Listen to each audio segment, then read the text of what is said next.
segunda. Ok. E vamos aguardar o pessoal chegar. Tomara que hoje venha o grupo todo, né? Com essa expectativa. Boa tarde, professor. Boa tarde, Camila. Tudo bem, minha Só para informar, tudo bem. Só para informar, eu entrei em contato com o TI do CESAD, expliquei a minha situação e hoje à tarde eu comecei a ter acesso ao curso. Isso. Eu conversei e a gente passou esses dias trabalhando nisso para resolver. Eu sou o coordenador do núcleo de TI. Ah, pronto. Quem falou comigo foi Vitor. Foi bem atencioso, por sinal. Foi Vitor? Foi. Hoje à tarde ele resolveu meu problema. Que bom, que bom. Feliz. Ele me disse que tinha alguns problemas. Agora à tarde ele me informou que conseguiu encontrar os problemas e que eram problemas com datas, etc. Que estava dando conflito. Foi, ele me falou de uma planilha que deu um choque, mas graças a Deus consegui resolver. Exato. Só não consegui ler o material de hoje ainda. Só consegui fazer os 2 primeiros fóruns, porque já foi agora depois das 3, já estava, né? A minha intenção hoje é trabalhar os 2 primeiros e deixar os outros para sexta-feira. Tá. Então, você está ótima, está perfeito. Tranquilo, então. Obrigado, Camila. Nada.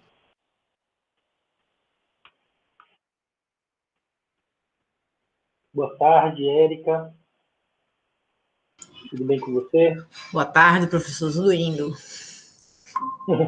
Você não estava na segunda, né, Érica? Infelizmente, não. Ah, tá bom. Eu não estou cobrando, não. Só estou perguntando para confirmar. Você é professora de qual área? Sou professora de geografia, de geografia aqui no Costão, em Aracaju. Geografia, ótimo. Olá, Érica, tudo bem? Seja bem-vinda. Pode deixar a câmera, vamos conversando aqui até chegar um grupo maior e a gente começar. A ideia de hoje é eu trabalhar com vocês aqui os 2 primeiros tópicos, né? Os 2 primeiros conteúdos. O que eu disponibilizei hoje, que é o 3º dia, deixa para sexta-feira. Né? Eu, no planejamento, vou postar um outro na quinta e trabalho o da quarta e da quinta na sexta. E o da sexta que eu vou disponibilizar vai ter uma atividade, como está lá no nosso planejamento, para vocês realizarem. Vocês vão ter até quarta para realizar essa atividade. Uma das atividades avaliativas, são 2, né? Estou aqui retomando para quem não estava na segunda e entender que a gente tem 2 atividades para fazer e uma autoavaliação e autonotação que a gente vai fazer no último dia, no 10º encontro, na sexta-feira da próxima semana. Então, a gente tem, como está lá no AVA, no nosso AVA, a gente tem um planejamento de encontros síncronos das 17 às 18h30, segunda, quarta e sexta. Então, a gente sempre trabalha os temas dos últimos dias e deixa daquele dia para o próximo encontro. Para garantir que vocês vão ter tempo de ler, né? O material, dar uma olhada. Vocês leram o material? Leram, pelo menos? Onde é que a gente tem acesso a esse material? É aquele texto que está na página principal? Ou é outro material? Não. Você já teve acesso ao ambiente virtual de aprendizagem? Já, sim. Ao Moodle? Pronto. Eu vou mostrar aqui. De qualquer forma, esse encontro nosso é também para isso, para a gente tirar dúvidas dos procedimentos, dos acessos aos materiais. Viu, Érica? Ok. Que bom que você está aqui, que bom que você está perguntando também. Porque aí sua dificuldade, ou problema, ou do seu, ou de qualquer um outro, pode ser de outros também. Deixa eu aqui, ó. Nosso curso, a gente tem boas-vindas, eu me apresento, né? Apresento um pouco do que será o curso, da proposta do curso, né? Do que pretendemos possibilitar. E aqui tem um planejamento com o link. Todas as nossas aulas serão das 17 às 18h30, as datas aqui, sempre nesse horário. Depois tem aqui o planejamento, que tem todo o conteúdo e o projeto do curso. Aí para cada tópico tem um fórum, que é para discutir exclusivamente as questões daquele tópico. Aqui, nesse caso, é o fórum Boas-Vindas para dúvidas que teriam, que porventura tenham em relação ao conteúdo, em relação às boas-vindas, em relação ao planejamento, etc. Aí temos a apresentação do curso. Uma apresentação geral, né? Seria iniciando, marco zero, né? Vamos chamar assim. Então, a discussão em linhas gerais, aprofundando o que estava em boas-vindas para o curso. O que é o curso, como é que ele foi montado, etc. Assim tem um fórum aqui também. Aí vem o primeiro tópico, que é o que está no nosso planejamento, que é a escola no contexto da digitalização das informações.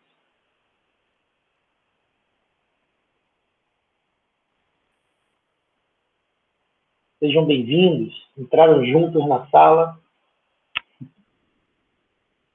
Meu nome, quem não me conheceu na segunda, é José Mário, ou Zé Mário, podem me chamar de Zé Mário. No Sintese, que eu fiz muitos trabalhos nos últimos 12 anos que eu estou aqui na UFES e em Sergipe, fiz muitos trabalhos e parcerias com o Sintese, e lá me chamavam de Mário Aleluia. Fique à vontade para me chamar como quiser. Jorge, eu tentei mudar a cor para preta e não consegui.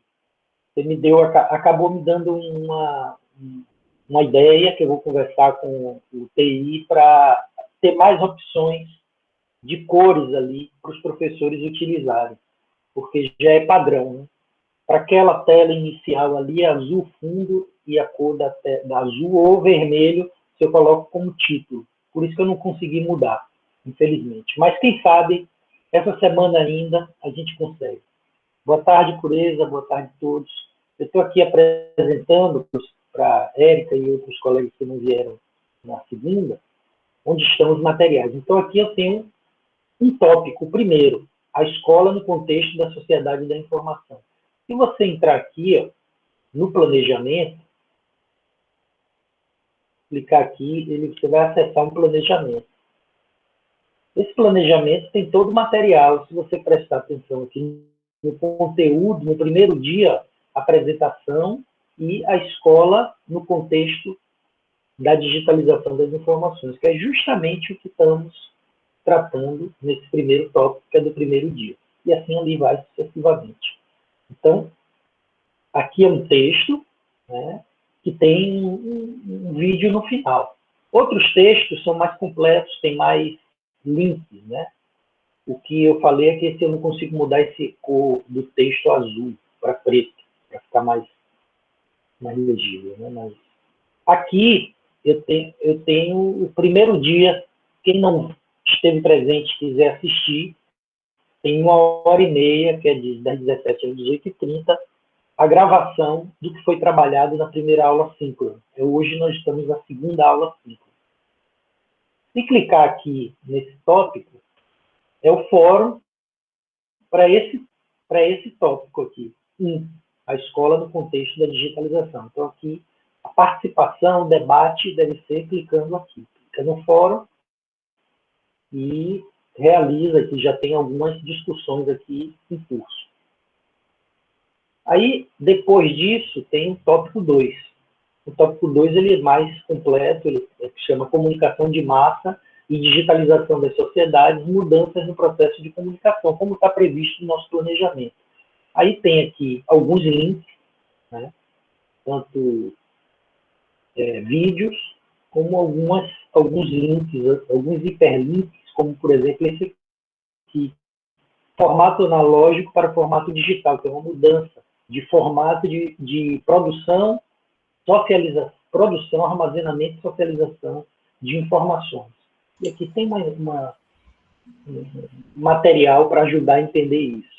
Tem vários outros links. E assim vai sucessivamente até terminar o tópico 2 e ter um fórum do tópico 2. Alguém queria perguntar alguma coisa? Eu levantei a mãozinha aqui para falar. Então, professor, quais são os teóricos, assim, os principais teóricos que o senhor está utilizando nesse curso? Porque eu vi rapidamente o senhor passando o André Lemos, né, da UFBA. Ele trabalha com sabecultura, essas coisas. Além do André Lemos, o senhor vai trabalhar com quais outros teóricos?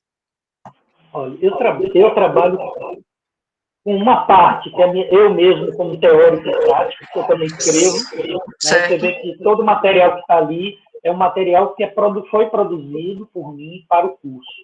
Uhum. Né? Então, algumas coisas eu aproveitei de outros cursos, outras, mas sempre em trabalho autoral. E eu utilizo a multireferencialidade. Então, muitos dos autores que eu uso para discutir questões não são especificamente da área da tecnologia, são da área da educação, que discutem a educação contemporânea, outros são da área específica. Da área específica, a gente tem Lúcia Santaella, que é uma autora, uma professora da Universidade de São Paulo, da USP. Eu gosto muito, tem trabalhos muito ricos na semiótica, e também na área de cultura das mídias, que é o que eu uso mais para o curso aqui. É mais os materiais que ela produziu para discussão sobre cultura das mídias, que é um termo que ela, inclusive, popularizou no Brasil, nos livros dela. Então, eu tenho o Pierre Levy, mas é mais para fazer uma crítica, porque o Pierre Levy mudou muito, é o Pierre Levy antigo, né? Pierre Levy das tecnologias da inteligência, daqueles materiais da cibercultura. Depois, hoje, os materiais que ele produz em outra linha que eu não me interesso, mas ele faz parte da história. Michel Serres é um outro autor que eu uso também, um sociólogo, que discute educação, não a educação especificamente mediada por tecnologia, mas a sociedade contemporânea e as relações com a educação. Tem um livro dele que eu vou mencionar de vez em quando aqui, que chama Polegaminho. Aí eu tenho também autores como, além de Pierre Levy, André Lemos, tem o pessoal do ECA, que é a Escola de Comunicação e Arte da USP, que aí tem o Edgar Morin, tem o José Morin. Edgar Morin também é um inspirador do meu trabalho. O Edgar Morin é daquele dos saberes, eu acho, da educação. Isso, ele escreveu. Isso, exatamente. E o Morin outro, o José é o das metodologias José ativas. Morin, exatamente, mas não só. Originalmente ele é da tecnologia da educação. Um dos temas que ele trabalha também ele trabalha muito com a educomunicação. Também me inspiro na educomunicação. Eu não levo nenhuma dessas teorias como principal referência ou como única referência. Elas compõem um conjunto de teorias que podem nos ajudar e me ajuda a pensar uma prática pedagógica com as culturas digitais, contemporânea, não diretiva, etc. E é esse o foco do curso aqui. A digitalização. Pensar a digitalização dos processos de ensino não a partir do controle, mas a partir das possibilidades de transformação das escolas, das práticas pedagógicas, da organização escolar. Eu trabalho muito nessa linha. Eu não trabalho na linha da tecnologia, eu trabalho na linha das culturas digitais. E a relação das culturas digitais com a escola pode ser disruptiva, pode ser transformadora, né? Não por conta das tecnologias, por conta dos nossos usos. Então, a minha análise e a minha questão teórica e prática está ligada aos sujeitos que usam essas tecnologias e não elas por si. Professor, eu não lembro direitinho, mas certa vez eu li algo nessa questão também de tecnologias, educação, que é assim, como preparar a escola que é do século XIX, com professores que é do século XX, com alunos que é do século XXI. É como se os atores da escola tivessem cada um vivendo em um tempo diferente. E aí tem que meio que tentar juntar as pecinhas para que todos consigam, né, andar no mesmo passo, né? Não um ficar lá atrás, outro muito à frente. Um dos motivos para que eu me inscrevesse no curso foi para, de repente, ver se eu consigo, né, pegar algum pouquinho de alguma coisa que eu possa tentar compreender essa situação. Quando eu li, eu gostei muito, né? A escola realmente do século XIX, porque, apesar da questão da pandemia, né, o modelo da escola, ele ainda é muito tradicional, né? Aquela formação, inclusive, até se chegar um professor e colocar ideias inovadoras, como já se vem trabalhando na academia com relação à educação, muitos pais, até alguns alunos vão achar que não vai aprender, que está errado, que o professor está brincando, que isso aí é coisa que não vai aprender, que só um método, né, do século XIX é o mais adequado. E, de fato, nós professores, pelo menos eu, né, pertenço a uma galerinha aí que, sei lá, de repente está lá no século XX ainda mais com alunos aí do século XXI. Nesse período pandêmico, eu até brinco com meus alunos. Eu já conheci alguma coisinha, que eu sempre gostei dessa questão de tecnologia, mas eu devo, sei lá, 40% do que eu aprendi, né, dos 100%, vamos colocar, que eu sei hoje, 40% foram os meus alunos que me ensinaram nesse ambiente, né, de sala de aula que nós estamos hoje, que é um ambiente virtual. Então, é isso, né, a escola do século XIX com os nossos alunos, aí ainda, já lá no século XXI. Tem alguns textos também disponíveis na internet, que é professores analógicos, alunos digitais. É a mesma discussão que você trouxe. Uhum. Érica, você conseguiu visualizar os materiais que você estava em dúvida de onde que encontrariam? Érica Mayra ou a Luede? Tem duas Éricas aqui. Achei, sim, professor. Obrigada. Encontrou, que ótimo. Pronto. O importante é vocês se encontrarem, quem sabe se vocês todos são colegas, né, do Estado, professores, nós somos colegas. Nós somos professores, agentes públicos também. Quem sabe vocês conhecem os outros professores que fazem parte do curso e ajudam a eles a entrarem no ambiente e terem acesso a esse material. Na sexta-feira, a gente vai ter já uma atividade, que é a primeira atividade, que é uma atividade avaliativa, mas eu digo sempre que atividade avaliativa é para aprender, não é para nota. Vocês vão ter um momento no último encontro que vão ser convidados a preencherem um formulário, justificarem uma nota, dar uma nota para cada um, justificar essa nota, assim como vão também desenvolver outros temas, os temas que nós trabalhamos com o objetivo de aprender. Mas eu vou trabalhar com vocês aqui com a autoavaliação e a autonotação. A notação, cada um mede a sua nota a partir do seu desempenho, a partir do seu compromisso com o curso, com a leitura, com a participação nos fóruns, com a realização das atividades, e justifica também. Então, vai ser mais ou menos assim que a gente...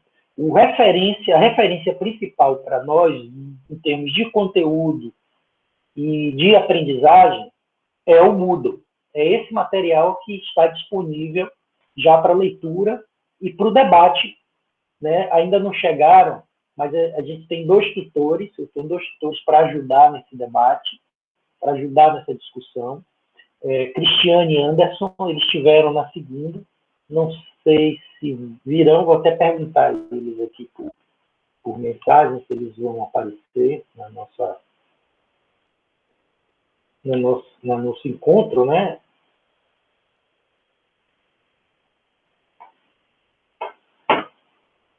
Bom, então, ler esses materiais, participar do fórum e nos encontrarmos aqui para discutir essas temáticas, que a Érica já iniciou. Nós já iniciamos o debate aqui, a Érica fez uma análise bem interessante, me perguntou quais são, eu apresentei alguns dos teóricos, mas vocês vão ver e visualizar na bibliografia, nos materiais que eu vou disponibilizando, um conjunto de autores que eu trabalho.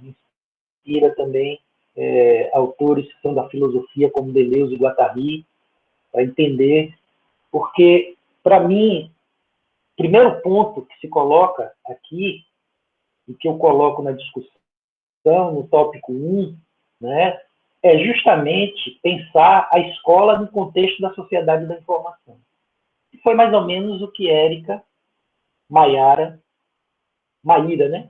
Érica Maíra falou aqui, fez uma espécie de introdução também, me ajudou aqui na introdução. Eu trabalho muito no diálogo, gente. Fiquem à vontade para abrir o microfone, me interromper. Para mim não é interrupção, é diálogo.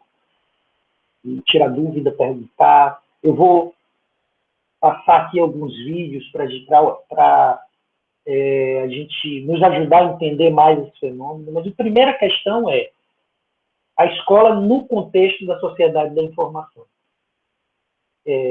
A gente tem nós estamos e já estávamos, antes da pandemia, como eu disse na segunda, num processo de transição, né? De transição em vários aspectos da vida social, da vida política, da vida econômica, inclusive da educação, que faz parte de tudo isso, e às vezes parece não fazer. Esse é um dos problemas que eu vou fazer a crítica aqui.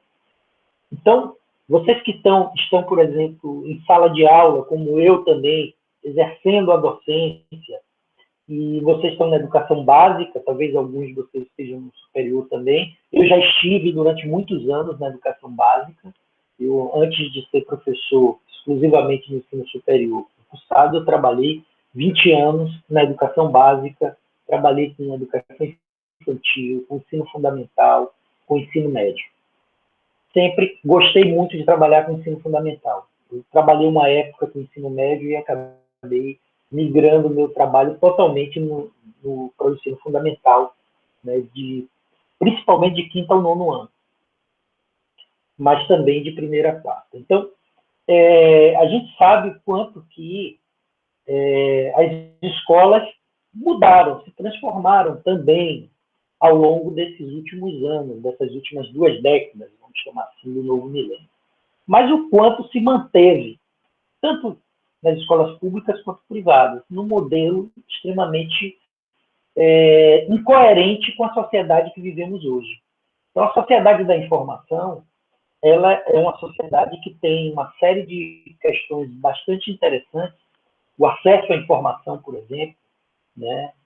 A possibilidade de um conhecimento distribuído, objetivado e liberado para quase todos em potência, não quer dizer que todos, porque vai precisar da tecnologia, que é o acesso à internet por meio de um dispositivo, seja móvel ou um computador de mesa.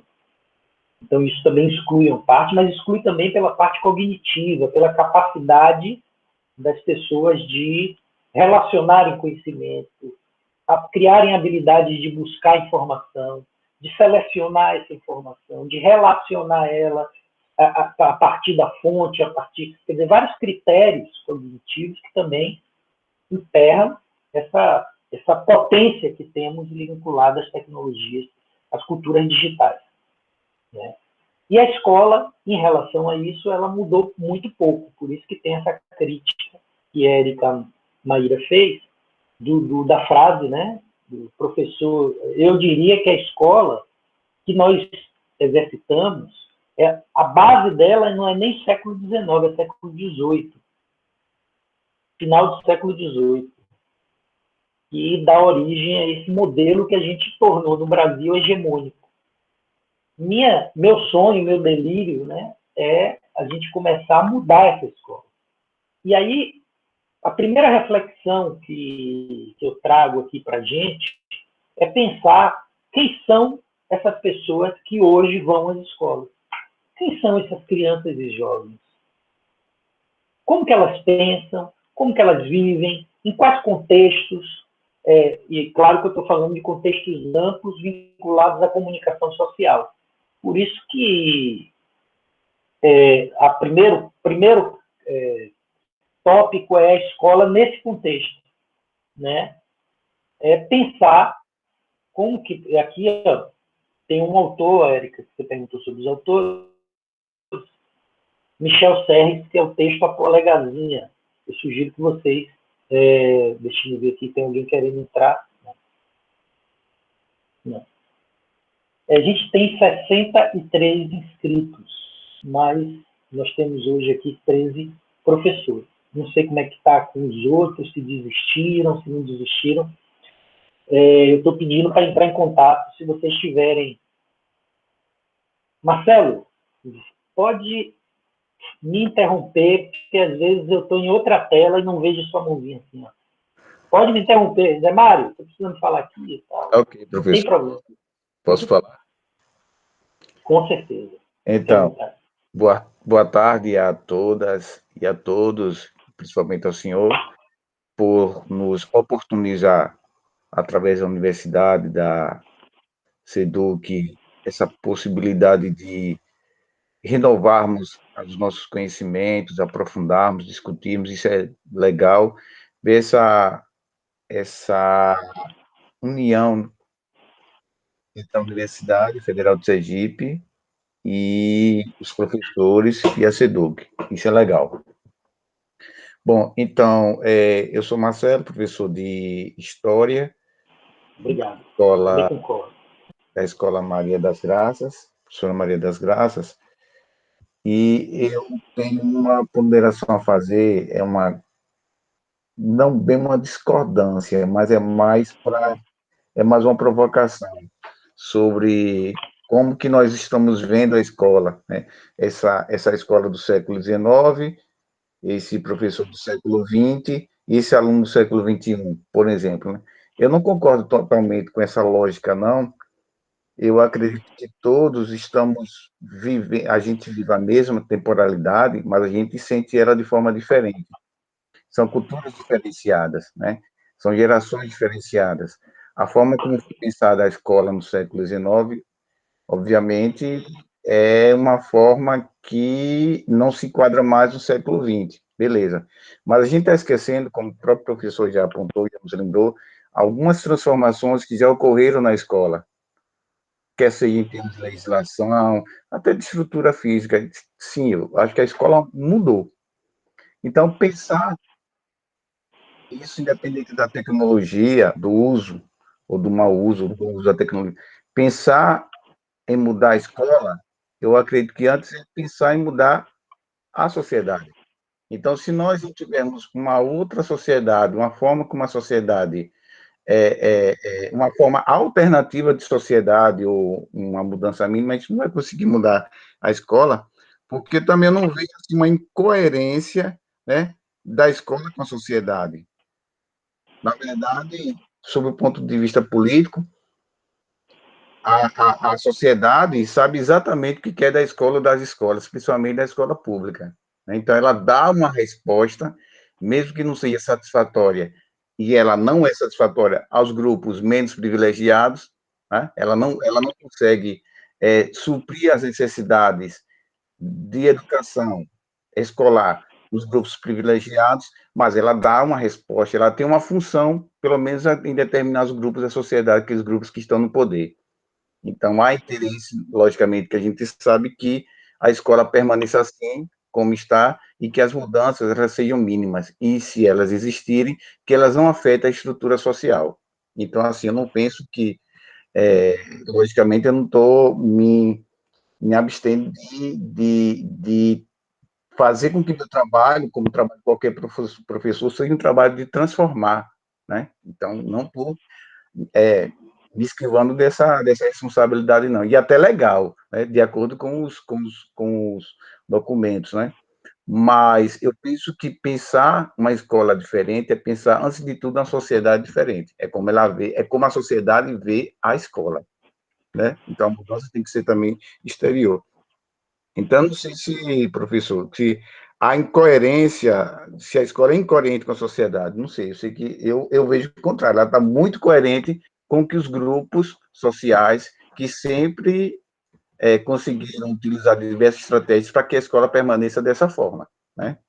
Então, e a questão do aluno do século, desculpe me iniciar, a questão do aluno do século XXI, a gente às vezes, penso eu, acredita muito na força da teoria, como não devemos descrer da teoria, pelo contrário, todo ato, acho que ele é um ato que também está por trás de uma teoria, mas vamos pensar em alguns que dizem que aqueles conceitos básicos como nativo digital, migrante digital, né? E coloca o professor e classifica esse professor como imigrante digital, o aluno como nativo digital e vê essa distorção. Olha, a pandemia não mostrou isso, não.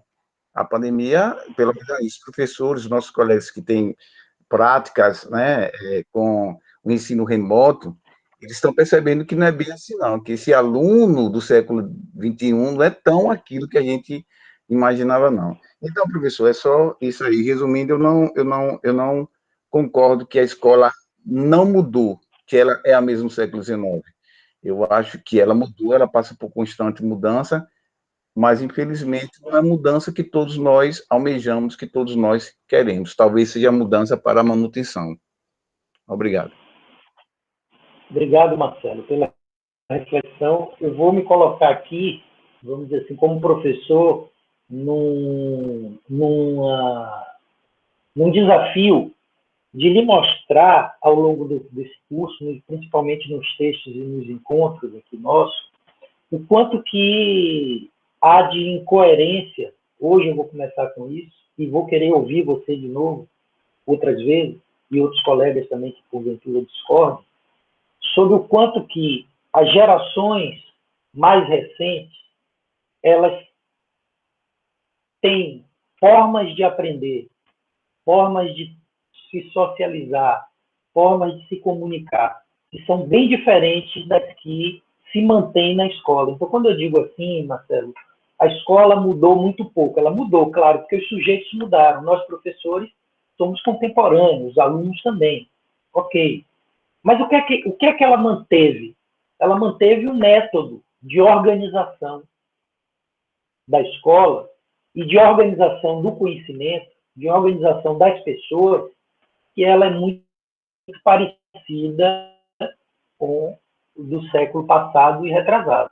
Então, vocês todos aqui, eu desafio algum que não trabalhe por área de conhecimento com séries por alunos da mesma idade ou de idade parecida, pelo menos em tese, fora os que ficaram retidos e estão com defasagem em idade série, mas no geral, com cada um saindo de uma sala, a partir de uma área de conhecimento, tocando o sinal, entrando outra área de conhecimento, com um livro, que é o livro didático, um livro que nós seguimos e que vamos desenvolver o trabalho, que fazem provas iguais, que trabalham um currículo para todos, um currículo homogêneo, previamente montado. Essas características, com alunos enfileirados, com horários fixos para mudanças de áreas de conhecimento e de atividades na escola, como recreio, etc. Todas essas características são características de uma escola tradicional. Aulas diretivas, expositivas e diretivas. Então, quando a gente vai falar do ponto de vista da organização política das escolas, da organização pedagógica, elas guardam muita semelhança entre si e com as escolas anteriores. Claro que o conteúdo mudou, a gente também recebe alunos que se relacionam de forma diferente, nós também nos relacionamos de forma diferente, nos vestimos diferente, mas, sob o ponto de vista pedagógico, de modelo pedagógico, a gente mantém a mesma base, a mesma filosofia de trabalho, tudo preparado para os alunos. Os alunos, na maior parte do tempo na escola, eles estão sentados, ouvindo. Esse modelo é o que se faz a crítica, né? E aí eu queria começar com um vídeo para a gente pensar um pouquinho sobre essas questões. Inclusive a provocação de Marcelo, de Érica, que é pensar sobre as gerações que existem hoje, que convivem, e tem uma categorização que é interessante. O Marcelo até tocou aqui no assunto sobre os nativos digitais. O nativo digital não é uma geração, né? mas é uma habilidade, vamos chamar assim, dos que estão hoje, por exemplo, na geração alfa. Vocês já ouviram falar das gerações e dessas categorias. Claro que elas não são fixas, mas elas nos dão uma ideia de comportamentos que são parecidos, são próximos, de gerações diferentes. Muitas vezes tem pessoas com idades diferentes que têm, mas hoje, a última geração para essa categorização é a geração alfa. É a que tem hoje 10 anos, é a que está no ensino fundamental na escola. Educação infantil e ensino fundamental, que tem até 10 anos. Mas a gente tem a geração Z. Aí vamos nos perguntar, o que é que tem de diferente entre elas? E o que é que tem de diferente entre elas e nós? Em tese, eu estaria na geração X, que é uma geração anterior a Y, anterior ao milênio, que está ali da década de 60 e 70, nasceu entre essas duas décadas, até o final da de 70. Vivemos experiências diferentes. E essas crianças hoje vivem experiências diferentes. E algumas das experiências que elas estavam vivendo se intensificaram, assim como na escola. Porque a escola passou a ser remota, mas ela manteve o modelo tradicional de trabalhar. Praticamente todas as privadas e, na medida do possível, também nas públicas, porque nem temos aí vamos dizer assim, um esforço ainda maior na pandemia entre os que frequentam a escola pública e os que frequentam as escolas privadas. Entre o acesso a dispositivos móveis e a redes de internet de qualidade, a gente tem aí um fosso. Então, as escolas públicas, mas sobretudo as privadas, mantiveram o mesmo modelo para trabalhar de forma remota. Não houve uma mudança paradigmática, o modelo é o mesmo. Inclusive, várias escolas e vários professores tentaram manter essa aula centralizadora e as provas exatamente como realizavam antes. Então, a gente está num cenário que, para mim, que eu quero mostrar para vocês, tem 2 vídeos que eu quero começar aqui. Será que vocês gostariam de assistir rapidamente? Pode ser? Vocês topam assistir aqui? São curtas. Todos que eu trabalho são curtas. Pode mandar, professor. Sayonara, minha querida, você quer falar? Boa tarde. Eu estou sem câmera hoje. Veja só, professor, eu queria só falar sobre o que o senhor falou agora há pouco, né? Essa questão de não termos um projeto um projeto pensado, vou dizer assim, para essas aulas remotas, né, que foram, na realidade, nós fomos obrigados, né, a todo custo, a mudar de uma hora para outra, sem uma quebra de paradigmas, como o senhor bem colocou.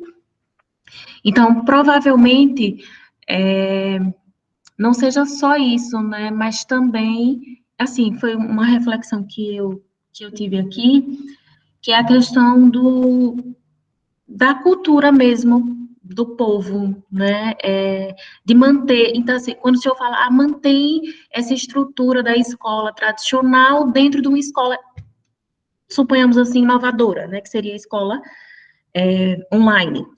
Mas aí eu fiquei pensando, será que o nosso cenário, nosso povo, nossa população, nossa cultura, digamos assim, esteja apta, esteja preparada para isso?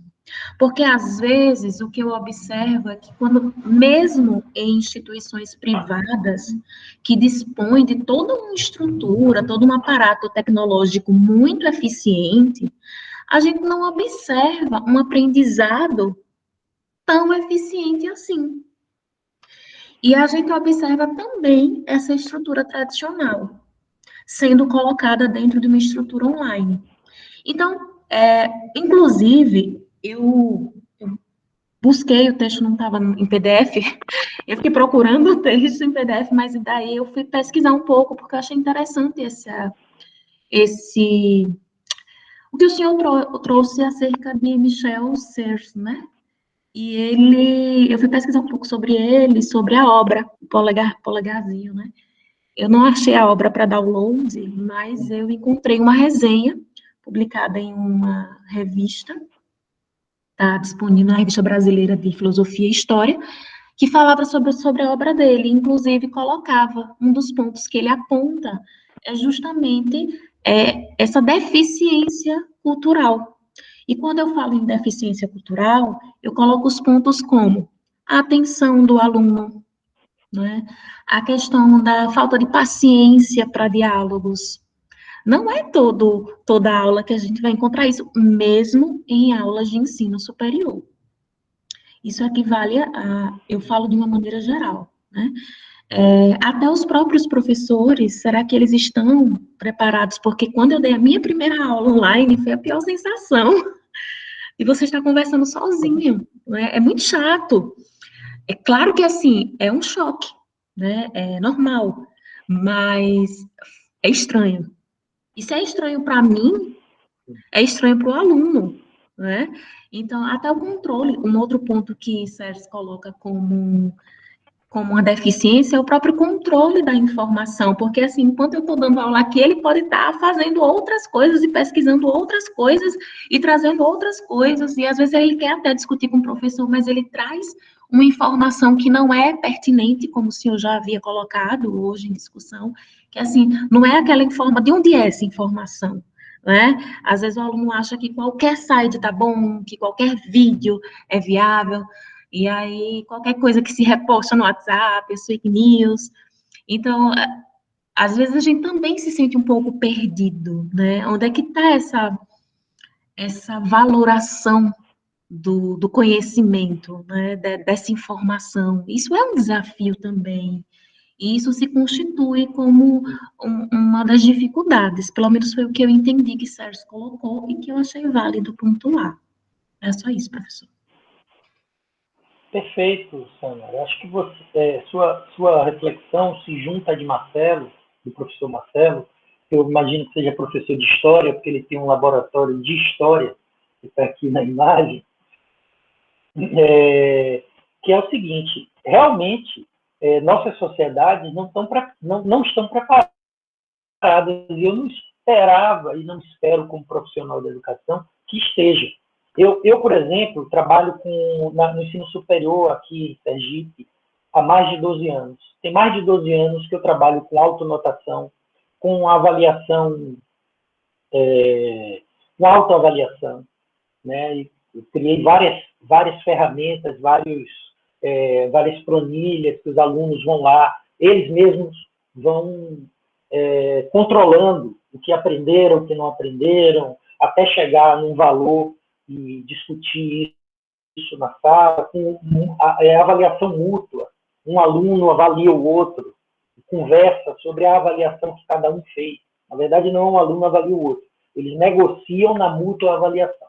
Eu estou falando aqui de algumas ferramentas que eu uso, e na organização também da sala de aula e do trabalho, eu também, nos meus trabalhos presenciais, organizo de formas diferentes a partir de temas de interesse, a partir de uma série de questões que não sou eu que decido, são os alunos, eles tentam, e a gente desenvolve algumas práticas de formativa, né, com metodologias ativas.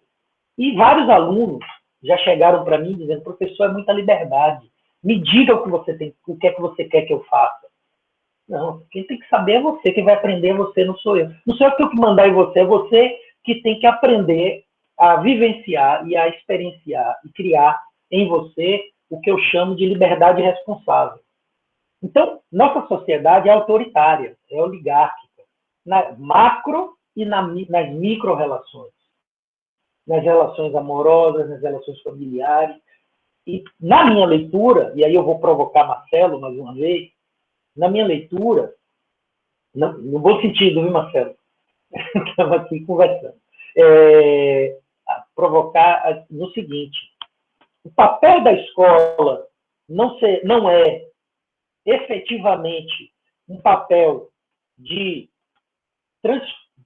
promover possibilidades de transformação naquela micro-sociedade que podem ser gerados para a macro-sociedade, o papel da escola é manter esse sistema como ele é. Eu tenho na convicção, pela história da educação, pelo sentido que se tem das escolas, de que elas deveriam, e não cumprem seu papel como papel de gerar, possibilitar práticas sociais nas quais aqueles jovens e também a comunidade sejam questionados, se questionem, reflitam, busquem, produzam outras práticas.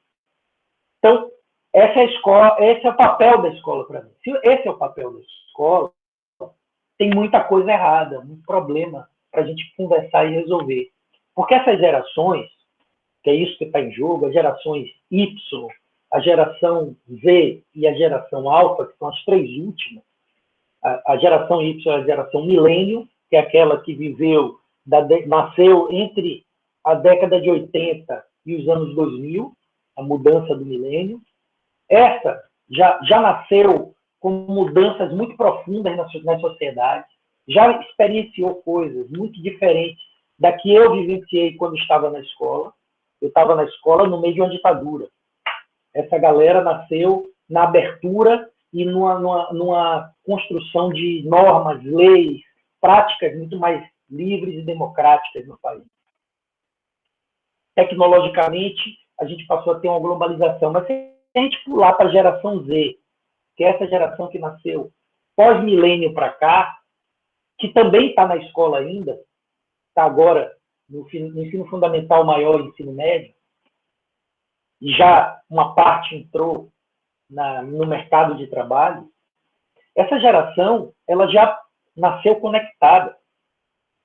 E de todas as classes sociais, independente do julgamento nosso de valor, elas estão se relacionando, buscando informações, independente que a gente considere importante ou não, se a escola valoriza ou não, não importa. Fora da escola, eles estão aprendendo.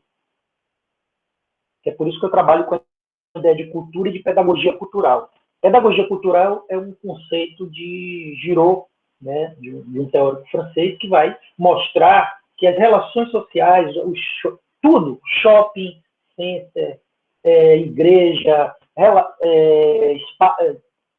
programas da mídia televisiva, etc. Todos os espaços sociais são espaços que nos educam. Com ou sem tecnologia. Mas com tecnologia potencializa, porque a tecnologia contribui para essa educação mais à distância, interplanetária. Então, quando eu estou falando educação, eu estou falando de uma forma mais ampla, e educação é tudo, não é apenas o ensino que se faz nas escolas. Então, a gente tem aí um conflito, que é como que esses jovens aprendem fora da escola. Quando eu digo esses jovens da geração alfa, que hoje estão no ensino fundamental, primeiro, segundo, terceiro ano. Né? Vou só dar um exemplo aqui para vocês. Eu trabalho com orientação de TCC na UFES, né? No Departamento de Educação. A maioria dos alunos que eu oriento são alunos de pedagogia, mas tem alunos de outras licenciaturas. E eu estava trabalhando com PIBID, né? No PIBID, a gente tinha escolas, eu escolhi todas as escolas de São Cristóvão para trabalhar, e a gente tinha alunos nessas escolas. E uma aluna, certa feita, chegou para mim e disse: olha, professor, na escola que a gente trabalha, uma das escolas, é tal escola, em São Cristóvão, no quinto ano, todos os alunos, no quarto ano, todos os alunos têm smartphone, mas são proibidos de usar dentro da escola e na sala de aula. A diretora, inclusive, toma no início. Eu comecei a observar aquilo e achei estranho, comecei a me perguntar, porque eu acho que eu vou fazer meu TCC com essa questão. Você me orienta? E claro, ótimo, achei ótima essa observação. E fomos fazer uma pesquisa. Como ela tinha uma amiga, que era muito amiga, também estava no PIBID, também estava nessa escola, elas fizeram um trabalho pesquisando smartphone na escola. Uma pesquisou e entrevistou os alunos e a outra pesquisou e entrevistou os professores. Essa escola que proíbe o uso do celular, que esses alunos não podiam usar, trabalhava dessa forma, que eu estou chamando aqui de tradicional, diretiva, né, centralizadora, currículo homogêneo, previamente definido pela professora, todos fazendo as mesmas atividades nos mesmos tempos e no mesmo espaço. Esse modelo, né? E estavam em processo de alfabetização. Olha que interessante a pesquisa nos mostrou. Quando a gente perguntava aos alunos, o que é que vocês aprendem? A primeira pergunta era, o que é que vocês aprendem no smartphone? Todos disseram que aprendem um monte de coisa, mas todos também disseram que aprendiam a ler e a escrever. Aí eu tinha orientado as meninas que, você faz uma pergunta para eles. A depender da pergunta, pode ser que surjam outras perguntas. Faça as perguntas, anotem. Aí elas fizeram. E vocês não aprendem na escola a ler e a escrever? Os alunos disseram. Praticamente todos, só que de forma diferente. Olha, a professora taca um monte de coisa lá no quadro, bota lá, a gente copia, mas eu não sei se eu aprendo, não. Eu sei que ela fala, ela bota na lousa e a gente copia.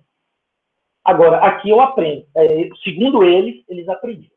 Eu estou só dando um exemplo de como a gente não aproveita a forma que essas crianças aprendem fora da escola a partir do uso dos dispositivos móveis, por exemplo, tablet, computador, celular, mas sobretudo o celular, que está em todo lugar no Brasil. Tem mais aparelhos de smartphone do que pessoas no país, do que geladeira, do que qualquer outro equipamento, né, pessoal.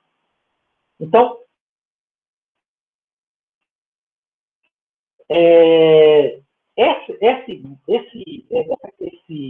o resultado dessa pesquisa sempre me faz lembrar quando tem essa discussão, porque a gente levou para discutir lá, para pensar juntos, né, o que é que... Mas a gente não conseguiu romper com a aula, por exemplo.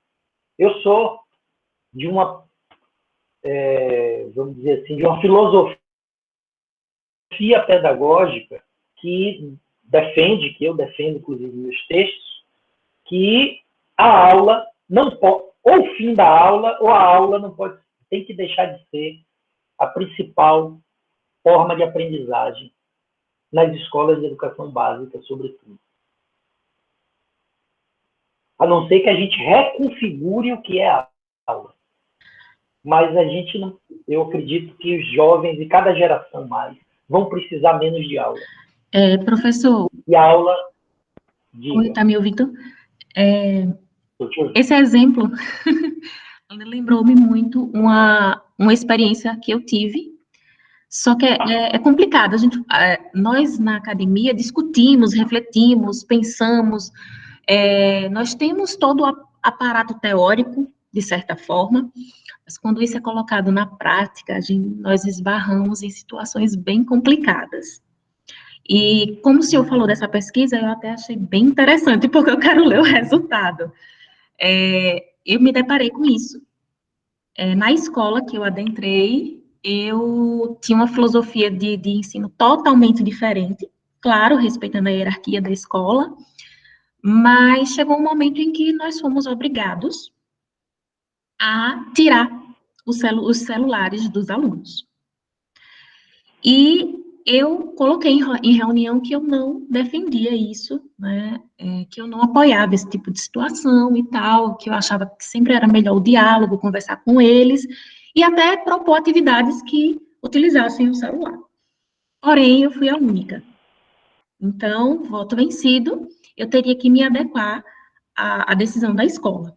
Só que eu havia participado de uma palestra com um advogado em uma outra instituição privada, onde ele nos chamava atenção sobre essa coisa de tirar o celular da mão do aluno, né? Isso pode ser perigoso, isso podia dar processo. Então, assim, eu fiquei um pouco receosa do processo. E quando eu chegava na sala de aula, eu conversava com eles e eu buscava fazer alguma atividade. A professora não deu certo, não, viu? A escola toda me perseguiu, eu fui penalizada, né? Todos os professores ficaram contra mim, me destratando, né? E foi complicado. Os alunos, por sua vez, né, adoravam e ficava a meu favor. Então, gerava uma situação de tipo, porque ela agora é a queridinha, porque ela faz isso. Então, assim, é muito difícil ultrapassar também as hierarquias, principalmente em instituições privadas. Na pública isso acontece, mas em privado isso acontece muito. Então, assim, eu fiquei curiosa para ler esse trabalho, né, para ver, para entender melhor como que, né, esse processo, como que aconteceu esse processo aí que elas pesquisaram. Então, era só isso. Eu vou procurar, Sayonara, o trabalho, já tem alguns anos, eu já devo ter uns 5 anos que não faço mais um PIBID, foi mais ou menos há uns 5, 6 anos atrás. Como é TCC, eu vou tentar encontrar, se eu encontrar, eu deixo disponível para vocês em PDF, tá bom? Mas eu vou tentar encontrar. E eu estou observando aqui o chat, né, o professor Jorge diz isso acontece principalmente com a gestão autoritária, que foi o que a Sayonara falou agora, né? E Anderson Rosa diz, Érica, um relato sobre seu filho comunga com um vídeo que consta na plataforma Escola e Internet de Manuel Castro. Exatamente, é isso mesmo. O Marcelo, você queria falar, desistiu? Eu estou gostando que a gente está dialogando e o material que eu queria socializar com vocês eu ainda não consegui, mas não tem problema, eu reorganizo minha prática sem nenhum problema, com prazer. Posso recuar? Pode, Marcelo. Bom, então é o seguinte. Diga, meu querido. Eu vou começar pelo final. Sobre a utilização de aparelho como celular em sala de aula. Existe uma legislação, entendeu? Então, inclusive, tem alguns estados que proíbem até o aluno a utilizar o celular na escola, não é nem na sala de aula, se não falha a memória. Então, assim, caso eu, como professor desse estado, uma determinada instituição, possa autorizar o aluno a entrar na escola e utilizar na minha sala o celular, eu estou indo contra a lei. Existe uma lei que regulamenta isso e diz que é proibido. Então, acho que a gente tem que também fazer algumas considerações um pouco mais amplas. Então, às vezes, não é nem o querer da direção, também existe a questão legal. Eu falo isso que eu tive um cuidado na minha dissertação de mestrado, aí no Prof. História, eu trabalhei com a experiência de ensino de História e internet. E eu tive que procurar nos documentos da escola se era permitido ou não que o aluno utilizasse smartphone ou qualquer tipo de aparelho. Eu tive que fazer isso. Então, a legislação... Então, a minha escola, aqui no estado de Sergipe, ela não tinha nenhuma proibição de uso, desde que estivesse justificado que era para um trabalho pedagógico do professor. Então, ela me dava o estatuto da escola, o documento legal que rege o que não pode, o que não é, o PPP, enfim, esses documentos que existem na escola, eles me davam abertura para que eu pudesse utilizar na minha sala de aula. Então, independente ou não do gosto da diretora, mesmo se ela não gostasse, eu lamento que ela não goste, mas eu estou resguardado legalmente de falar para o meu aluno que ele leve determinado dia o smartphone e o celular para a gente trabalhar, que é a questão legal também, né? Não pode e eu vou lá tomo. Claro que isso aí é um crime, creio eu, né? Porque é a mesma coisa de você tentar pegar o caderno do aluno porque não gostou da capa, ou pegar qualquer tipo de documento, qualquer tipo de objeto do aluno sem a permissão dele. Já passei por essa situação em escolas que proibia, já passei. Mas a minha conduta e a orientação era solicitar ao aluno que ele me entregasse, se fosse possível, me entregasse o aparelho que ele estivesse utilizando na sala de aula e depois ele pegasse ao final da aula. Essa era a conduta. Se ele não quisesse entregar, já não podia fazer nada, não ia tomar a mão dele. Mas, assim, ele teria que demonstrar essa vontade. Esse é o ponto. Certo. Marcelo, deixa eu... Para finalizar, professor, nessa pesquisa, eu trabalhei com alunos do 9º ano, certo? Para estabelecer essa relação ensino de história e internet. E a minha questão é, o que é nos meus questionários, algumas questões levavam, o que o aluno faz com o celular na sala de aula, né? Então, e assim, eu tive surpresa. Faz tudo, quase tudo. YouTube, jogos eletrônicos, menos utilizar para atividades pedagógicas. Fora da sala de aula, a mesma coisa. Faz tudo, menos utilizar de forma pedagógica o smartphone dele para conhecimento, coisa próxima. Obviamente que aí a deficiência do professor, que não sabe, no caso minha, que eu não sei conduzir esse aluno para utilizar o equipamento de forma adequada, ou da própria família. Então, assim, o aluno tem acesso. Entretanto, tem várias questões que a gente precisa ser levantadas e ponderar, né? O que é que ele faz com esse telefone na sala de aula? O que nós fazemos, né? É só isso, professor. Valeu, Marcelo. Marcelo, olha, deixa eu vou falar rapidamente para ver se dá tempo da gente visualizar pelo menos os 2 vídeos aqui para estabelecer o debate, né, do que eu tinha pensado. Mas, primeiro, não existe uma lei que proíba os alunos em nenhum lugar. Existem algumas normativas de secretaria de educação que tem uma compreensão limitada, na minha leitura, e extremamente autoritária, que é o geral da nossa educação. Para a gente mudar efetivamente a escola para uma organização diferente, a gente precisava, como Foucault diz, matar o fascista que está em nós todos. Na educação, a gente tem uma tradição professoral. Eu mando e os outros obedecem. Eu penso e os outros reproduzem. Esse modelo, ele já estava falido no século passado, mas ele está enraizado na nossa cultura. Nossa cultura é autoritária. Então, não existe lei, porque para ser lei tem que ir para alguma câmara, seja ela municipal, estadual ou federal, tem que ser votada, tem que ser o legislativo que produz leis. Tem algumas normas autoritárias, justamente porque as escolas... Bom, se um aluno chega e um monte de aluno leva um smartphone para a sala de aula e não tem um projeto pedagógico para o uso e a utilização, obviamente os alunos vão fazer o que eu faria também, o que talvez você faria, qualquer um de nós. Sabe? Ficar olhando o que é interessante para ele e não o que é interessante para a escola ou para a aula. Óbvio. Agora, para que não só o smartphone, mas também esse aluno se interesse pelo tema, ele tem que ter protagonismo. Esses jovens não vivem sem protagonismo. Nossa geração aceitava. Cada geração que vem aceita menos. Em todas as classes sociais. São gerações que têm perspectivas diferentes de vida, são mais hedonistas, são mais individualistas. Isso, todos os sociólogos, psicólogos contemporâneos, antropólogos, têm publicado e têm feito pesquisa mostrando as diferenças entre essas gerações.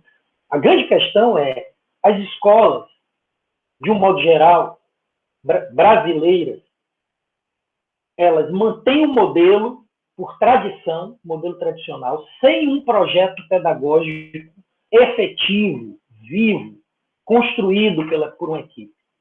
Eu mesmo já fiz pesquisa com os alunos procurando projeto político-pedagógico que fosse orgânico aqui no estado de Sergipe quase todo.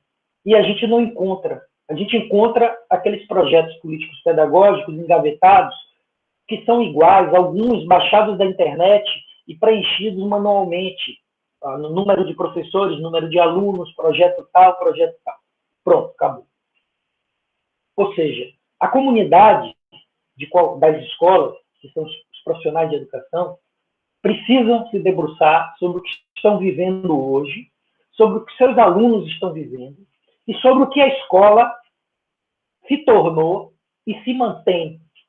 O problema é que a maioria dos professores que eu tenho contato mantém esse modelo e quer manter esse modelo. Aí, realmente, a gente não vai para lugar nenhum. Aí, na minha leitura, pelo que eu estudo, os estudos que eu faço têm me mostrado é que se a escola se mantiver assim, e se os profissionais da educação se mantiverem também assim, a escola vai perder totalmente o sentido e vai justificar algumas políticas que nós somos contra e que são bem neoliberais, de flexibilizar o tempo escolar e diminuir o número de professores, precarizar o trabalho do professor, etc, etc, etc. Por quê? Porque não tem projeto. Como é que nossa profissão se sustenta sem projeto?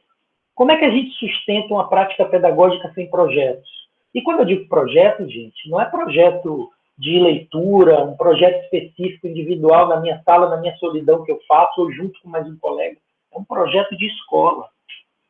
Como que a escola vai se organizar? Por que se organiza desse jeito?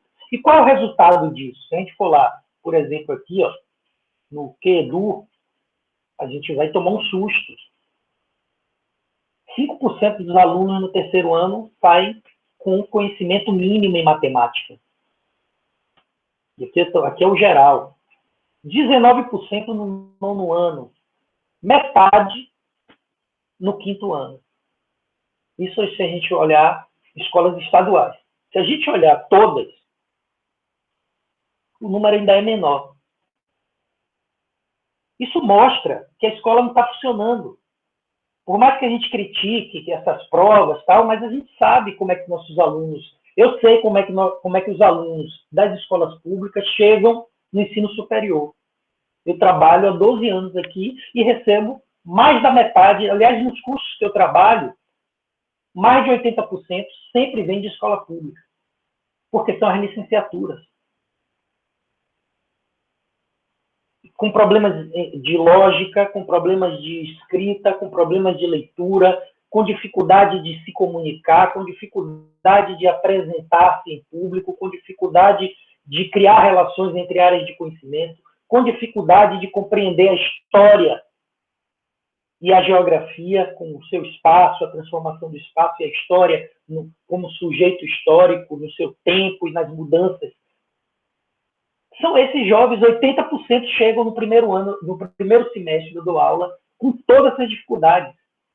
A maioria, como eu dou aula de política e educação no primeiro semestre, e eu digo que é mais de 80% vieram de escola pública, na pedagogia, por exemplo, os alunos não sabem que 2021 é porque é o tipo de calendário que foi criado a partir de Cristo, do cristianismo, que tem outros calendários, mas todos são cristãos. Mas não entendem, isso é o mínimo.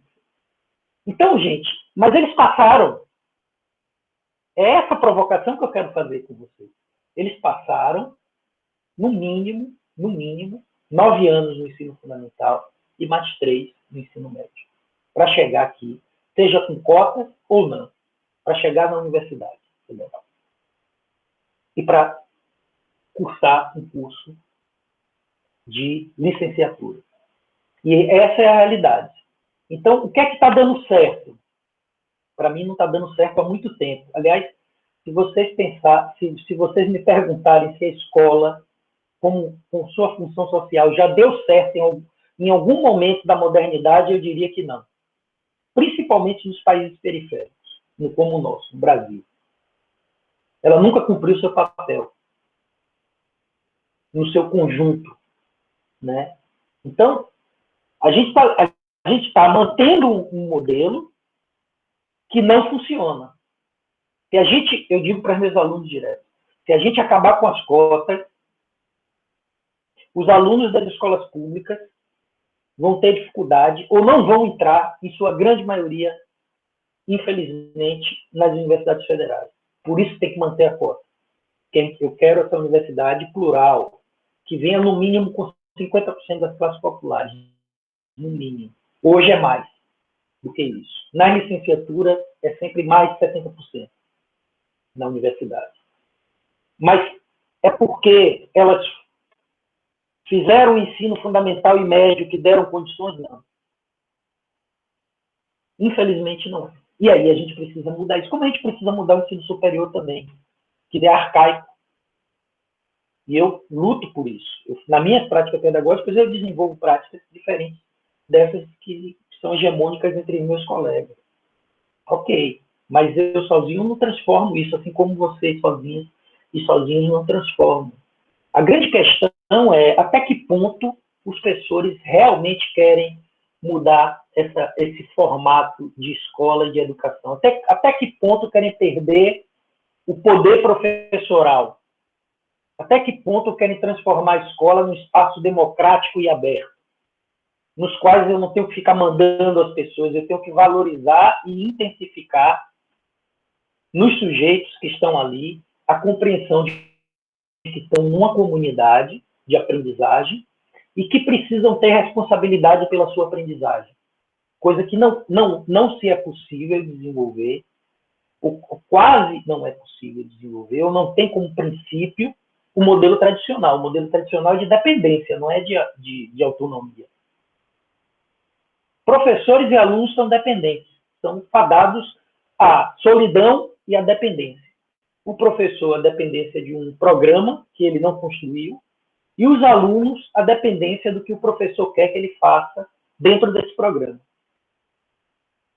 Ou a gente rompe com isso, ou essa qualidade, essa transformação, e aí vem o caráter educativo da escola. A gente precisa entender que a escola ela não pode esperar a sociedade mudar, senão nunca ela vai mudar. É o contrário, é a escola como agente de mudança. Isso está em Paulo Freire, está em Freinet, está em Montessori, está em todos os teóricos da educação, praticamente. É a escola como espaço de mudança, e não a mudança vindo de fora. Bom, para isso, nós professores precisamos mudar. A gente precisa entender mais essa juventude, essa forma diferente de viver, que é isso que o Michel Serres apresenta no livro A Polegazinha. Eu tenho ele, que eu digitalizei ele. Eu fico com medo de colocar ele no Moodle, porque é ilegal, né? Eu não estou vendendo, jamais venderia, obviamente. Mas eu estou pegando um produto que tem direitos autorais e disponibilizando para um grupo. Eu vou tentar visualizar um lugar que eu baixei, o que tem para baixar, ou vou tentar ver como é que eu coloco em algum lugar e vocês entram com o link para quem tiver interesse. Mas é um livro bem interessante para entender essas questões que eu estou colocando aqui para vocês. A gente precisa ter projetos coletivos nas escolas. Esses projetos coletivos, os alunos precisam ser protagonistas. Eles precisam... Isso é uma mudança paradigmática. É uma mudança de modelo. Só que a mudança de modelo não vem de fora, é interna. Ou eu mudo internamente, ou eu vou manter. Agora, eu preciso fazer uma análise pé no chão. Manter. Está dando certo para quem? Na minha leitura, não está dando certo nem para professores, nem para alunos. Porque a gente olha os resultados da avaliação, e são só duas áreas, mas essas duas áreas, as outras dependem, porque um aluno que não está bem letrado, não foi bem alfabetizado, não consegue compreender um texto, ele vai ter dificuldade de entender biologia, filosofia, história, geografia, todo o resto. O que não desenvolveu a lógica, que é um dos pontos fundamentais da matemática, essa matemática escolar, que também não é matemática, é uma matemática só escolar, de reprodução de fórmulas, matemática não é isso, eu sou licenciado em matemática também, e fiz o curso e sei que matemática não é uma ciência exata. Olha que interessante, e a gente faz os alunos só ficarem reproduzindo fórmula, e serão reprovados. A gente precisa mudar essa lógica. É uma escola que artes é 1 hora por semana. na melhor das hipóteses, quando tem algum responsável pelas artes, por trabalhar arte. Apesar de na lei estar lá que tem que se trabalhar as artes visuais, dança, teatro, música. Na prática, isso não se estabelece e não tem valor. E aí, muitas vezes, aquela comunidade que eu estou trabalhando na periferia de alguma cidade brasileira se movimenta e se ressignifica pelas artes, mas vai para a escola e isso não liga. Né? Então, já são 6h13. Posso passar o vídeo rapidinho para fazer uma provocação para vocês? Pode. E depois a gente volta para o debate? Pode ser? Rapidinho. Vamos lá, para ver se dá. Eu vou desligar aqui.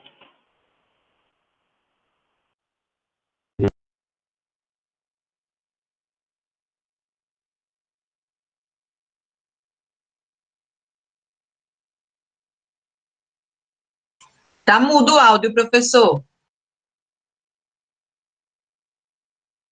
Pronto. Vocês assistiram já esse vídeo aqui, é um curtazinho, que se chama Mudando Paradigmas. Obviamente, a gente vai contextualizar, porque ele foi feito para uma discussão do uso de remédios, tal, que virou uma moda nos Estados Unidos, mas ele faz uma discussão muito próxima do que a gente está aqui discutindo, uma provocação bem próxima. Todo país do mundo...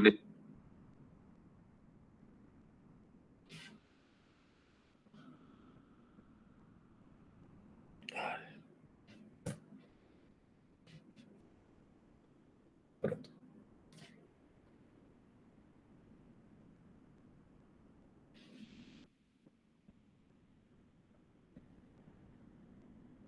Sir Ken Robinson, mudando paradigmas. Todo país do mundo nesse momento está reformando a educação pública. Há duas razões para isso. A primeira é econômica. As pessoas estão tentando resolver como nós educaremos nossos filhos para assumirem seus lugares nas economias do século XXI. Como fazemos isso? Já que nem sequer podemos antecipar como a economia vai estar no final da próxima semana, como a recente crise.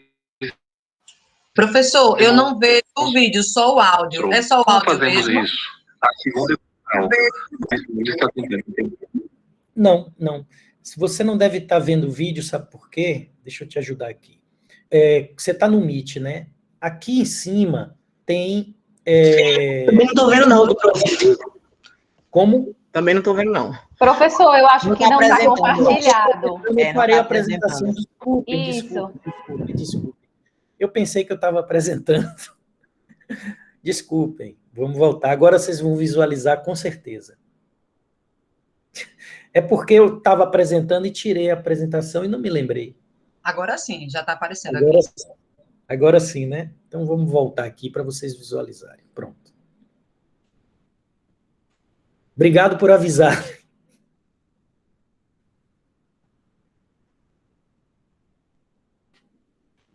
Sir Ken Robinson, mudando paradigmas. Todo país do mundo nesse momento está reformando a educação pública. Há duas razões para isso. A primeira é econômica. As pessoas estão tentando resolver como nós educaremos nossos filhos para assumirem seus lugares nas economias do século XXI. Como fazemos isso? Já que nem sequer podemos antecipar como a economia vai estar no final da próxima semana, como a recente crise demonstrou. Como fazemos isso? A segunda é cultural. Todo país do mundo está tentando entender como educamos nossos filhos para que eles tenham uma percepção de identidade cultural, para que possamos passar os genes culturais de nossas comunidades. Enquanto fazendo parte do processo de globalização, como equacionamos isso? O problema é que eles estão tentando chegar ao futuro fazendo aquilo que fizeram no passado. E no processo, estão alienando milhares de crianças que não veem nenhum propósito em ir para a escola. Quando fomos à escola, éramos mantidos lá com a história de que se você estudasse bastante e tivesse um diploma universitário, você conseguiria um emprego. Nossos filhos não acreditam nisso. Eles estão certos em não acreditar. É melhor ter um diploma do que não ter nenhum, mas isso não é uma garantia. Particularmente, se o caminho para ele marginalizar a maior parte das coisas que você pensa que são importantes para você. Algumas pessoas dizem que temos que elevar os padrões. Se isso isso representa algum avanço. Sabe? Claro que devemos elevá-los. Por que baixaríamos? Você sabe, eu ainda não encontrei nenhum doido que me persuadisse a baixar os padrões. Mas elevá-los? É claro que devemos elevá-los. O problema é que o sistema educacional atual foi desenhado e pensado e estruturado para uma época diferente. Ele foi concebido na cultura intelectual do iluminismo e na circunstância econômica da Revolução Industrial. Antes da metade do século XIX, não havia sistemas de educação pública. Não realmente. Você era educado por jesuítas se você tivesse dinheiro, mas educação pública financiada pelos impostos, obrigatória para todos e de graça, era uma ideia revolucionária. E muitas pessoas foram contra isso. Elas disseram que não era possível para muitas crianças de rua e da classe operária se beneficiarem da educação pública. Elas são incapazes de aprender a ler e escrever. Então, por que estamos gastando tempo com isso? Então foi embutido nisso uma série de pressupostos a respeito da capacidade de estruturação social. Isso foi impulsionado por uma necessidade econômica da época. Mas paralelamente a isso está o que era a visão iluminista da inteligência. A inteligência real consistia nessa capacidade para certos tipos de deduções lógicas e num conhecimento dos clássicos, o que passamos a definir como habilidade acadêmica. E isto está implantado profundamente na cadeia genética da educação pública. É que há apenas dois tipos de pessoas, acadêmicos e não acadêmicos, inteligentes e pessoas desprovidas de inteligência. E a consequência disso é que muitas pessoas brilhantes acham que não o são, porque elas são julgadas com base nessa visão específica da mente. Então, não temos pilares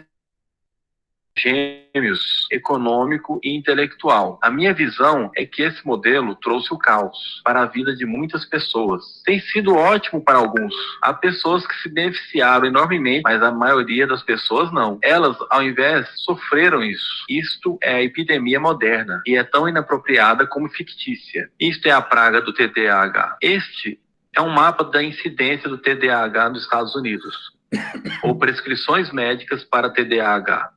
Não me interprete mal, eu não quero dizer que não há tal coisa como transtorno do déficit de atenção. Eu não estou qualificado para dizer que não existe tal coisa. Eu sei que uma grande parte dos psicólogos e pediatras acreditam que exista tal coisa, mas ainda é um assunto em discussão. O que eu sei como fato é que não é uma epidemia. Essas crianças estão sendo medicadas com a mesma frequência em que retiramos nossas amígdalas, e pelos mesmos motivos caprichosos e pela mesma razão. Modismo médico. As nossas crianças estão vivendo o período mais intensamente estimulante da história da Terra. Elas estão sendo cercadas por informação e dividindo sua atenção entre várias plataformas, computadores, iPhones e publicidade de centenas de canais de TV. E nós as estamos penalizando por se distraírem. De quê? Coisas chatas. Na escola, na maioria das vezes.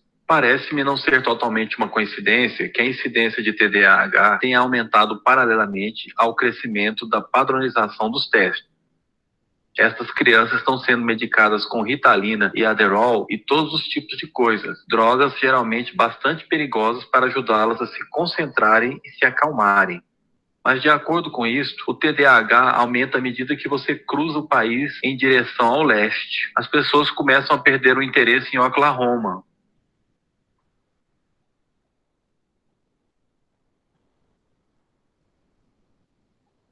Elas dificilmente conseguem pensar direito em Arkansas. E quando chegam a Washington, já estão completamente perdidas. E eu creio que há razões diferentes para isto.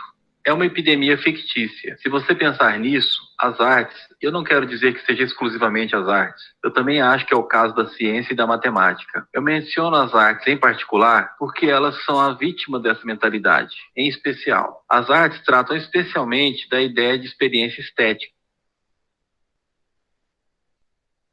Uma experiência estética é aquela em que os nossos sentidos estão operando na sua capacidade máxima, quando você está presente no momento atual, quando você está vibrando com o entusiasmo desse sentimento que você está experimentando, quando você está plenamente vivo. E anestésico é quando você fecha seus sentidos e se anestesia para o que está acontecendo. E muitas dessas drogas fazem isso. Nós estamos conduzindo nossas crianças na sua educação escolar, anestesiando-as. E eu penso que deveríamos fazer exatamente exatamente o contrário. Não devemos colocá-las para dormir, mas sim despertá-las para aquilo que elas têm dentro de si. Mas o modelo que temos é esse. Eu acredito que nós temos um sistema educacional moldado nos interesses da industrialização e na sua imagem. Eu vou dar alguns exemplos. Escolas ainda são organizadas como fábricas, com sinais tocando, diferentes instalações, especializadas em diferentes matérias. Ainda educamos nossas crianças por grupos, as colocamos no sistema por faixa etária. Por que fazemos isso? Porque há essa suposição de que a coisa mais importante que as crianças têm em comum é a idade. É quase como se a coisa mais importante sobre elas fosse a sua data de fabricação. Eu conheço crianças que são muito melhores do que outras crianças da mesma idade em diferentes matérias, ou em diferentes horas do dia, ou melhores em grupos menores do que em grupos maiores, ou às vezes elas querem ficar sozinhas. Se você está interessado no modelo de aprendizado, você não começa por essa mentalidade de linha de produção. Isto é essencialmente sobre normatização, é cada vez mais a respeito disso.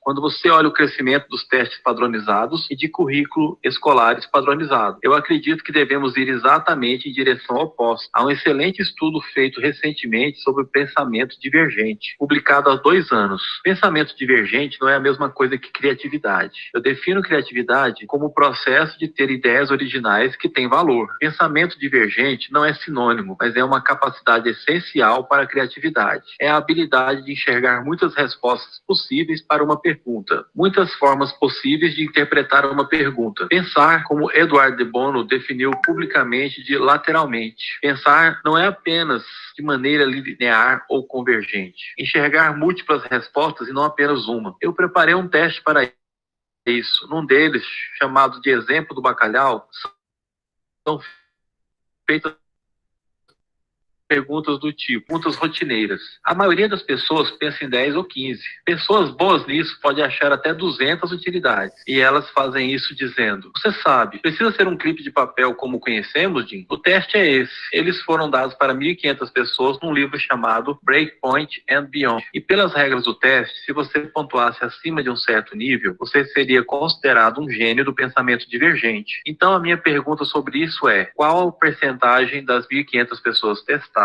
obteve pontuação de gênio em pensamento divergente? Eu preciso saber mais uma coisa sobre eles. Estas eram crianças do jardim de infância. Então, o que você acha? Qual foi a percentagem de gênios?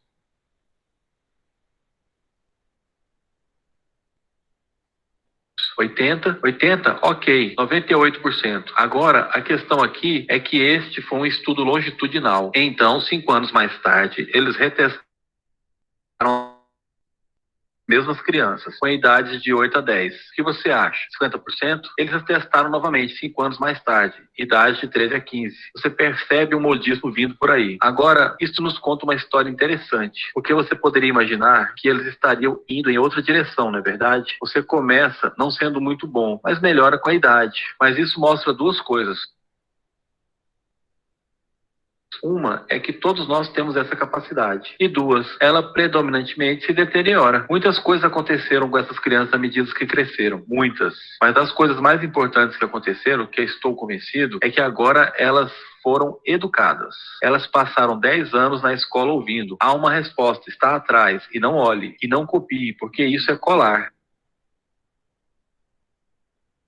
Fora da escola, isso é chamado de colaboração, mas não dentro das escolas. Isso não é porque os professores quisessem que fosse desse jeito. É simplesmente porque acontece dessa maneira. É porque está na cadeia genética da educação. Nós temos que pensar de forma diferente a respeito da capacidade humana. Temos que romper com a concepção antiga de acadêmico e não acadêmico, abstrato, teorético, vocacional, e vê-la pelo que ela realmente é, um mito. Em segundo lugar, temos que reconhecer que o melhor aprendizado acontece em grupos. Colaboração é a matéria do crescimento.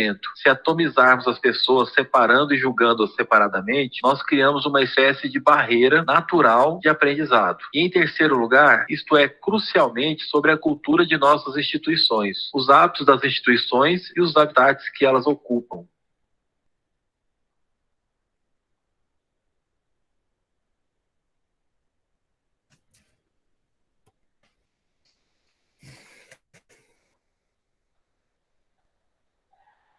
Bom, e aí, pessoal? Estou curioso para ouvir Marcelo, para ouvir Érica, para ouvir os que já... E ouvir os que não falaram ainda. O vídeo é assim, é bem resumido, né? Começa lá com a questão da educação, que só quem tinha dinheiro que estudava, e depois a educação pública e gratuita, com a ideia do ministro e tal. E vem a questão que hoje a sociedade, né, ainda hoje pensa, né, que está formando o cidadão não para o mundo, para o conhecimento de mundo, para atuar enquanto pessoa, mas é para o mercado de trabalho, é para o dinheiro. E termina aí o vídeo, né, com a questão da colaboração, que se aprende mais em grupo, né, onde a educação tradicional, ela está muito mais respaldada na questão do individualismo, né, de você aprender ali e ganhar o mundo e ser o melhor, e a competitividade, onde, assim, segundo o vídeo, e sobre também alguns teóricos, né, como já tem debatido aí, que hoje a questão é colaboração, a pessoa juntos aprendemos. E, de fato, pelo menos eu percebo que sozinha, assim, tem aquela frase, né? Duas cabeças, né, pensam melhor do que uma. Então, tá aí o motivo da colaboração também. Assim, é um resumo bem rápido, bem sucinto do que foi o vídeo. Ótimo, ótimo, Erika. Olha que coisa interessante você traz aqui para a gente, pelo menos para mim, né, para eu pensar, mas pode ser para todos. O quanto que a gente ouve o discurso de que precisa preparar essas crianças para o mercado de trabalho, né? Sobretudo, os filhos das classes trabalhadoras, né? Porque a preocupação da classe média, média alta, não é essa. E não vai pagar uma escola cara para isso, vai pagar uma escola cara para que ele entre no ensino superior, que ele seja médico, advogado, ele ou ela, o geral é esse, e que ele exerça cargos de mando. Então, tem que ter uma educação para o mando. Classe média, média alta. Mas, no geral, quando se discute essa questão do mercado de trabalho. Aí a gente tem uma escola montada que tem características de uma fábrica que tem como base, queiramos ou não, achemos ou não interessante, continua tendo como base a linha de montagem de uma fábrica. A organização dela guarda muita semelhança ainda com a industrialização. E olha que interessante, a gente vive em sociedades hoje pós-industriais. A gente não vive em sociedades mais industriais. Mais de 80% da população mundial, e em Aracaju e em Sergipe, esse percentual se representa também, mais de 80% da população, em Aracaju é quase 100%, em Salvador é quase 100%, não trabalha mais em indústria, trabalha em serviços. E o capitalismo pós-industrial não quer dizer que não tem indústria, mas a indústria foi automatizada completamente. O modelo fordista, que dá origem às escolas, da forma que elas se organizam, o modelo fordista, já não é mais um modelo para as indústrias. E não tem como ser um modelo para os serviços, que é onde essas crianças e jovens, mais de 80% vão trabalhar. Nos serviços, a gente trabalha com diversidade, com humano, com tempos diferentes da indústria, com horários diferentes, com flexibilizações diferentes, com uma série de coisas que são completamente diferentes de uma indústria fordista, taylorista. Então, a gente está num modelo industrial toyotista. É um modelo completamente diferente. Foi criado pós-Segunda Guerra Mundial. Então, a gente fica aí dizendo, olha, na zona de conforto, que é isso que eu considero, nós professores, de um modo geral, na zona de conforto, dizendo, não tem, a gente precisa manter essa escola, tá? Ou vamos continuar fazendo o que a gente está fazendo. Não está dando certo. Não vai preparar para o mercado de trabalho, porque o mercado de trabalho hoje não é mais uma linha de produção industrial fordista, taylorista. Nem na indústria, muito menos onde a maioria vai trabalhar, que são os serviços. Então, a minha ideia do encontro de hoje, de pensar a escola no contexto da sociedade da informação, é pensar essas questões. E tem mais um videozinho que eu queria passar para vocês para finalizar, já são 18h30, a gente vai passar um pouquinho, me perdoe. Ou eu deixo para sexta-feira, começo com ele, pode ser também. Não tem problema, a gente ainda tem aí mais alguns dias para trabalhar. Por mim, pode passar e a gente conclui essa etapa, professor, que aí já se pensa em outros tópicos na próxima aula, mas é uma opinião minha, cada um aí decida também. Professor, Diga, Camila. eu topo só se for curtinho, porque eu tenho 7 horas um encontro com o professor Péricles. Pronto. Olha, o vídeo tem, deixa eu ver aqui, 10 minutos. Eu acho que para a gente poder debater e poder discutir depois, vamos deixar para sexta-feira, eu começo com ele. Em respeito, Tudo bem. eu sempre, viu, Érica, eu concordo contigo, por mim a gente podia manter, mas aí tem um outro que não vai poder, porque nosso contrato social foi das 17 às 18h30. Então as pessoas podem ter outro compromisso. Mas eu adorei o debate hoje. O professor Marcelo deu uma contribuição maravilhosa aqui, Sayonara, Érica, né? E gostaria de ouvir mais vocês na sexta-feira. Conversem com os colegas para comparecerem na sexta, para a gente ter um debate maior, e aí eu dou continuidade no tema 2 e no tema 3, que já está lá disponível, ainda vou disponibilizar essa semana mais um conteúdo. E na sexta, uma atividade, a gente faz a nossa aula síncrona, né? E aí eu começo com esse vídeo, a gente discute, e vou para outros que eu tinha planejado aqui também. Pode ser assim? Pode. Bom, gente, obrigado pela presença, né? Obrigado pela participação. Eu digo sempre, quando eu vou fazer um trabalho e as pessoas dialogam, como alguns fizeram aqui, como o Marcelo trouxe uma provocação para mim também, para pensar, para nós, Érica, as duas Éricas também conversaram, o Sayonara também. Então, vamos, na sexta-feira, às 17 horas, conversar mais sobre essa escola no contexto da sociedade da informação e essa transição da comunicação de massa, que é o segundo tópico, para uma comunicação em rede, que é um outro modelo de comunicação que essas gerações mais recentes estão imersas e aprendem nessas redes. Vamos trabalhar isso na semana que vem, tá bom? Ou na sexta-feira, desculpa. Sexta-feira. Tá bom, professor. Foi muito boa a aula. Obrigado. Tchau, gente. Boa noite, bom descanso. Até Obrigado, sexta. viu, Marcelo? Obrigado a todos aí que conversaram, que Boa noite. Camila. Todos aí. Grande abraço. Boa noite para vocês.